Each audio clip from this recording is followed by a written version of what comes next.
ভারত পাক যুদ্ধ পরিস্থিতির মধ্যে যথেষ্ট সংযম মনোভাব দেখিয়ে যাচ্ছে, কিন্তু ভারতের এই ভূমিকাকে দুর্বলতা ভেবে পাকিস্তান প্রতিনিয়ত ভারতের উপর হামলা চালিয়ে যাচ্ছে। তবে শুক্রবার রাতে বড়সড় প্রত্যাঘাত করল ভারত। পাকিস্তানের 4 বায়ুসেনা ঘাঁটি গুড়িয়ে দিল ভারত।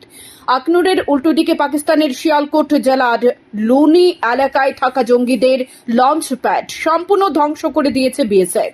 এদিকে যুদ্ধের আবহে উড়িষ্যা সরকার আরডিসি কালেক্টর এবং ডিএমদের সমস্ত ছুটি বাতিল করার ঘোষণা করেছেন।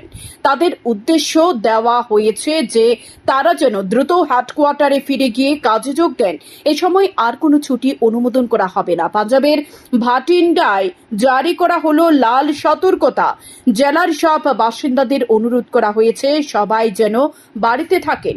জরুরি পরিস্থিতির জন্য প্রস্তুতি নিতে দিল্লির মুখ্যমন্ত্রী রেখা গুপ্ত এবং রাজ্যের স্বাস্থ্যমন্ত্রী পঙ্কজ কুমার সিং সমস্ত মেডিকেল সুপারিনটেন্ডেন্টদের সঙ্গে বৈঠক করেছেন।